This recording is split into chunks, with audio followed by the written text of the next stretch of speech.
গত মঙ্গলবার ঢাকা মহানগর police DMP commissioner Mohammad Mainul Islam জানান যে সাবেক প্রধানমন্ত্রী শেখ হাসিনার শিল্প ও বিনিয়োগ উপদেষ্টা সালমান এফ রহমানকে সদরঘাট থেকে গ্রেপ্তার করা হয়। শুধু তাই নয়, তার সাথে ছিল সাবেক আইনমন্ত্রী আনিসুল হকও। এতদিন গা ঢাকা দেওয়ার পর দুজনে যুক্তি পরামর্শ করে যে সিদ্ধান্ত নিল সেটা আমার কাছে সত্যি ভালো লাগেনি।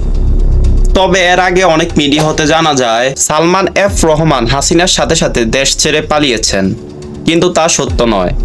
কোস্টগার্ড প্রথমে আইনমন্ত্রী আনিসুল হককে আটক করে। তারা তখন সালমান এফ রহমানকে চিনতে পারেনি। কিভাবে চিনবে, কারণ তার তো আর দাড়ি ছিল না। কিন্তু সাবেক আইনমন্ত্রী তাকে ধরিয়ে দেন। এটা যেন কান টানলে মাথা আসার মতো। সালমান এফ রহমানের অবস্থা এমন হয় যে দাড়ি রাখা সুন্নত ঠিক আছে, তবে জীবন বাঁচানো কিন্তু ফরজ। সময়ের পরিবর্তনে যোগে যোগে করেছেন টাকার পাহাড়। বাংলাদেশের ব্র্যান্ড নামক বেক্সিমকো গ্রুপের চেয়ারম্যান তিনি। কিন্তু প্রশ্ন, কিভাবে গড়েছেন এই টাকার পাহাড়? চীন ভিত্তিক এক গবেষণায় কয়েক বছর আগে 2257 জন ধনীর তালিকায় তার অবস্থান ছিল 1685তম, এবং তিনিই হচ্ছেন বাংলাদেশের প্রথম ব্যক্তিত্ব যার নাম বিশ্বের ধনী ব্যক্তিদের তালিকায় সর্বপ্রথম অন্তর্ভুক্ত হয়। বাংলাদেশের অন্যতম বৃহৎ শিল্প গোষ্ঠী বেক্সিমকো গ্রুপের ভাইস চেয়ারম্যান হলেন সালমান এফ রহমান। 2009 সাল থেকে তিনি বাংলাদেশের সাবেক প্রধানমন্ত্রী শেখ হাসিনার বেসরকারি খাত উন্নয়ন বিষয়ক উপদেষ্টা হিসেবে দায়িত্ব পালন করেছেন। এছাড়াও সরকার পতনের আগ পর্যন্ত তিনি বাংলাদেশের বেশ কয়েকটি বাণিজ্যিক সংস্থার সভাপতি হিসেবে দায়িত্ব পালন করেছেন, যেমন association of television channel owners, সংক্ষেপে যাকে বলা হয় অ্যাডকো। সালমান এফ রহমান 1951 সালের 23 মে ঢাকার দোহায় জন্মগ্রহণ করেন।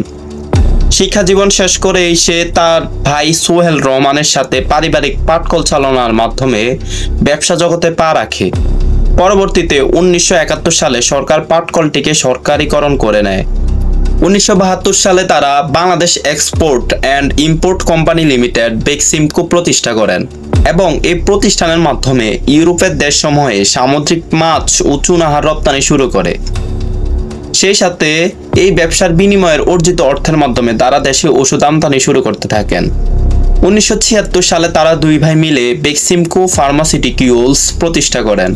এটি পরবর্তীতে লন্ডন শেয়ার বাজারের বিকল্প বিনিয়োগ বাজারে তালিকাভুক্ত হয়।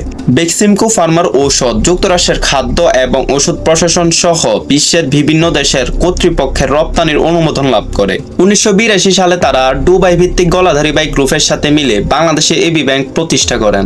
1985 সালে সালমান তার শেয়ার অন্য অংশীদারদের কাছে বিক্রি করে দেন। পরবর্তী সময়ে তারা আইএফআইসি ব্যাংক এর 30% শেয়ার ক্রয় করে নেন এবং 2010 সালে সালমান ব্যাংকটির চেয়ারম্যান হিসেবে নিযুক্ত হন। ব্যবসা বাণিজ্যের পাশাপাশি মিডিয়া জগতেও তার প্রভাব ছিল। দ্য ইন্ডিপেন্ডেন্ট পত্রিকা এবং ইন্ডিপেন্ডেন্ট টেলিভিশন এর মালিক তিনি। দ্য ইন্ডিপেন্ডেন্ট পত্রিকার সম্পাদকীয় বোর্ডের চেয়ারম্যানও ছিলেন তিনি। সালমান এফ রহমান ব্যবসা বাণিজ্যের পাশাপাশি 90-এর দশকে রাজনীতিতে প্রবেশ করার চেষ্টা করেন। এমনকি তিনি সমৃদ্ধ বাংলাদেশ নামে একটি রাজনৈতিক দল গঠন করার চেষ্টা করেন এবং তিনি তাতে সফল হন। কিন্তু এরপরে 1996 সালে এই দলের হয়ে তিনি জাতীয় সংসদ নির্বাচনে অংশগ্রহণ করেন, কিন্তু সে নির্বাচনে তিনি হেরে যান এবং তার জামানত বাজেয়াপ্ত করা হয়। পরবর্তীতে বাংলাদেশ আওয়ামী লীগে যোগদান করেন সালমান এফ রহমান। 2001 সালের নির্বাচনে ঢাকা 1 আসন থেকে আওয়ামী লীগের মনোনয়নে নির্বাচন করেও হেরে যান। পরবর্তীতে 2009 সালে আওয়ামী লীগ সরকার গঠন করলে তখন থেকে সে শেখ হাসিনার উপদেষ্টা হয়ে যান। 2018 সালের জাতীয় সংসদ নির্বাচনে সে পুনরায় ঢাকা 1 আসন থেকে আওয়ামী লীগের হয়ে মনোনয়ন লাভ করে নির্বাচিত হন। এমনকি সাম্প্রতিক সময়েও সে শেখ হাসিনার উপদেষ্টা দায়িত্ব পালন করেছে। এবার চলুন সালমান এফ রহমানের কুকীর্তি সম্পর্কে একটু জানা যায়। 2007 সালে উইকিলিক্স কর্তৃক বাংলাদেশে নিযুক্ত যুক্তরাষ্ট্রের রাষ্ট্রদূতের একটি তার বার্তা প্রকাশ্যে আসে, যাতে অভিযোগ করা হয় সালমান এফ রহমান হলেন বাংলাদেশের সবচেয়ে বড় ঋণ খেলাপি। 2007 সালে তত্ত্বাবধায়ক সরকারের আমলে সালমান এফ রহমানকে অপরাধ এবং দুর্নীতির 11টি মামলায় গ্রেপ্তার করা হয় এবং সে সময়ে সেই 2 বছর কারাদণ্ড ভোগ করে। বিবিসির সাথে এক সাক্ষাৎকারে সালমান এফ রহমান বলেন, রাজনীতিতে যোগদান করার ফলে তার ব্যবসা বাণিজ্যে বেশ ক্ষতি হয়েছে। 2001 সালে বিএনপি সরকার ক্ষমতায় আসার আগ পর্যন্ত বেসরকারি খাতে অন্যতম শীর্ষস্থানীয় গ্রুপ ছিল বেক্সিমকো। কিন্তু এই সময় থেকেই বেশ আর্থিক কষ্টে পড়ে যায় তার কোম্পানিটি। বিএনপি শাসনামল সহ তত্ত্বাবধায়ক সরকারের আমলেও এর ধারাবাহিকতা বজায় থাকে। শেষ পর্যন্ত অবস্থা এমন আকার ধারণ করে যে সে তার কর্মচারীদের বেতন পর্যন্ত দিতে পারেননি। বেক্সিমকো এর কর্মচারীরা তাদের ব্যক্তিগত তহবিল থেকে টাকার যোগান দেয় এবং কোম্পানিটিকে কোনোভাবে টিকিয়ে রাখে। এরপর আওয়ামী লীগ সরকার ক্ষমতায় আসার পর রাতারাতি তার এই অবস্থার পরিবর্তন হয়ে যায়। 2009 সাল থেকে বেক্সিমকোর বিভিন্ন কোম্পানির নামে নেয়া হাজার হাজার কোটি টাকার খেলাপি ঋণ পরিশোধ করতে থাকে কোম্পানিটি। এই সময়ের মধ্যে বেক্সিমকো 2001 থেকে 2008 পর্যন্ত 7 বছর ধরে জমতে থাকা ঋণের বোঝা প্রায় অনেকটাই মিটিয়ে ফেলে। এর পাশাপাশি 2009 এর মাঝামাঝি থেকে তারা দেশের একটার পর একটা কোম্পানির মালিকানা নিতে থাকে। এভাবে ঋণের ভাঁজে জর্জরিত একটি প্রতিষ্ঠান রাতারাতি তার অবস্থার পরিবর্তন ঘটায়।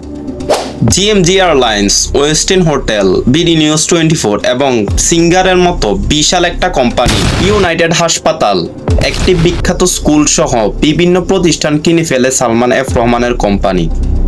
আর এভাবেই রাতারাতি এই কোম্পানিটির উত্থানে অনেকেই সালমান এফ রহমানের বিরুদ্ধে অভিযোগ করেন যে এসব কিছুর মূলে রয়েছে শেয়ার বাজারের কেলেঙ্কারি। অনেকেই অভিযোগ করে বলেন যে শেয়ার বাজারের কেলেঙ্কারির মাধ্যমে সালমান এফ রহমান শত শত কোটি টাকা আত্মসাৎ করেছে।